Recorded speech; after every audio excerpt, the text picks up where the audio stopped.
So there was a paper from 2014 that faced some criticism testing theories of American politics, elites, interest groups, and average citizens.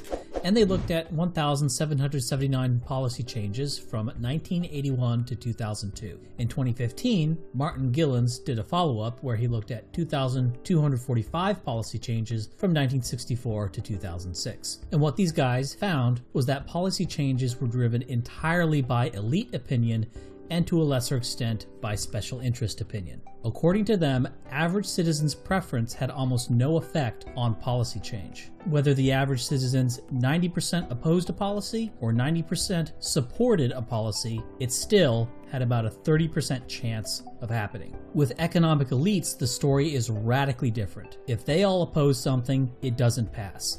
If they all support it, it'll have a roughly 60% chance of getting passed. For interest groups, the important effects are around the middle, when interest groups began to net support a change. There were, of course, rebuttals to this.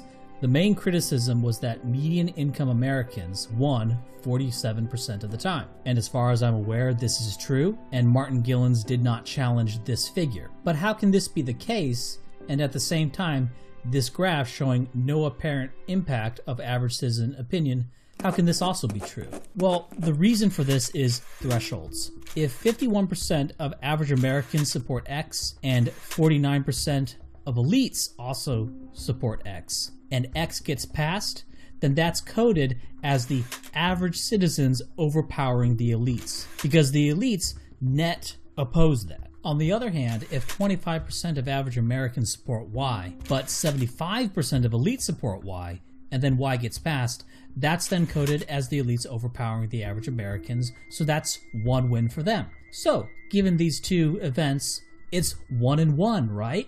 The average Americans and the elites are each winning about half the time, right? Of course, doing a straight win-loss criteria is grossly misleading as it hides the margins on each issue and doesn't fully capture the power rating of each group. What Gilens did was take a threshold, comparing instances in which 75% of elites or 75% of middle income people either supported or opposed a law. The first comparison was looking at policies they supported. When the affluent strongly favor a change, but the middle income doesn't strongly favor the change, it gets passed 55% of the time. If both the affluent and the middle incomes strongly favor something, it gets adopted 49% of the time, which would indicate a negative effect of middle income support. The same thing is seen when the affluent don't strongly support something. If the middle income also don't strongly support it, it gets passed 29% of the time. But if the middle income do strongly support a measure and the affluent strongly oppose it, it only gets passed 24% of the time. Again, indicating a negative impact of middle class support on an issue. Looking the other way, you see the impact of affluent support on something being between 26 points and 25 points. So the policies that get passed, or at least got passed between 1980 and 2002, were those that the rich supported and the middle class did not support. The same story can be seen in terms of killing policies that each group opposes. If the affluent strongly oppose a policy, but the middle class doesn't strongly oppose it, it's only adopted 4% of the time. If the affluent strongly oppose and the middle class also strongly opposes a policy, it gets adopted 15% of the time. If the affluent don't strongly oppose something and neither does the middle class, it gets adopted 34% of the time. If the affluent don't strongly oppose something, but the middle class does strongly oppose it, it gets adopted 40% of the time. Again, indicating a negative impact of middle class preference on policy that gets adopted. A follow-up was done in 2015, which expanded the number of policy changes analyzed to 2,245 and the year range to the years 1964 to 2006, and there was no significant difference in the results. Now, this finding made a bit of a splash at the time, back in 2014, but then just kind of went away. People forgot about it and went back to electoral politics, including me. I heard about this paper at the time, I thought it was interesting, but then I just sort of forgot about it. Trump supporters who have been paying attention are actually disappointed that Trump isn't getting his agenda passed, even though Trump's actual policies are pretty popular. So Trump should be getting most of his agenda passed, right? But it's not what the elites want. The elites want a financialized economy, a compliant labor force. But after reading Gillen's 2014, Gillen's 2015, I recalled this other paper I read on how regimes classified as autocracies respond to shifts in public opinion. From elections, information, and policy responsiveness in autocratic regimes, Mike Miller looked at what he classified as electoral authoritarian regimes. These are regimes which have elections and representatives, but the executive operates independent of any other branch. They're functionally a dictatorship, but they have a Congress as kind of an appendix.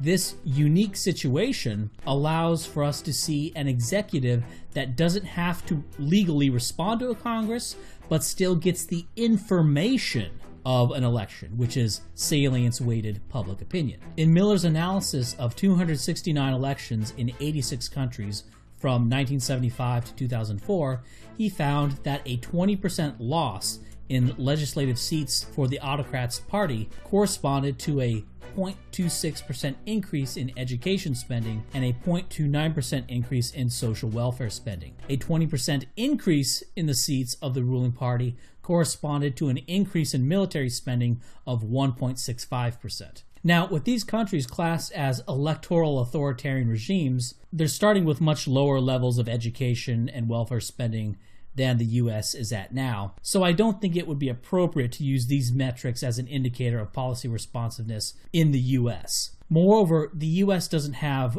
as wild electoral swings as most other countries do, which I think is due to the U.S. really being something like 7 or 8 countries averaged together, with each one of them thinking they're the real America. But with Gillen's, it appears as if there is no effect of popular opinion on policy outcomes in the US. Whereas with Miller, it appears in these electoral authoritarian regimes, the regime is actually more responsive to public opinion than the US federal government. And suddenly I'm reminded of one of Hans Hermann Hoppe's arguments for monarchy. As a politician, you're an actor within a government. You are not intimately tied to the general health of the country. In fact, if you're a senator, you can gesticulate and claim that you had nothing to do with anything bad that happened or anything perceived to be bad happened in the country. Even as president in the U.S., you can say your ability to act was constrained by the Congress or the courts, that you inherited a mess from the other guy, that you only had 4 or 8 years to implement your plan.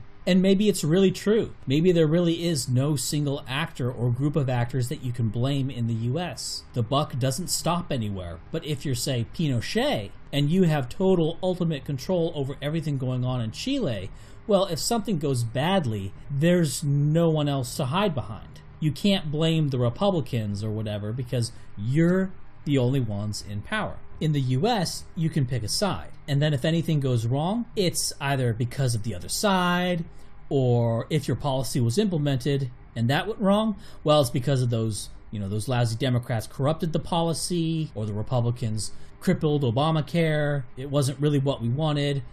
There's all sorts of games you can play. The system is sufficiently complicated that you can always find some plausible out. So the buck never stops anywhere. So non-sham electoral politics, or what we think of as non-sham electoral politics in the US, it diverts your energy away from the things that could actually challenge the regime and redirects you down the blind alley of electoral politics. Here, run around in this little idiot box a bunch, hit the pads, tire yourself out. Okay, you elected Donald Biden or whatever. Yay, you won. Oh, better luck next time. Now back in your cage. In other electoral authoritarian regimes, the public knows that the elections are a sham. But what if you had an electoral authoritarian regime where the public was well and truly conned and truly believed that elections mattered? Well, you'd have a level of control beyond any dictatorship, because at least open dictatorships now have the burden and the odium of being a dictatorship, and have the policy buck stopping at them. And while direct action is the only way to throw out a dictator, at least the public knows this fact. And the fact that in these banana republics the population knows the elections are shams is possibly why those regimes are more responsive to changes in public opinion than in the US. Those who make peaceful revolution impossible will make violent revolution inevitable. Inevitable.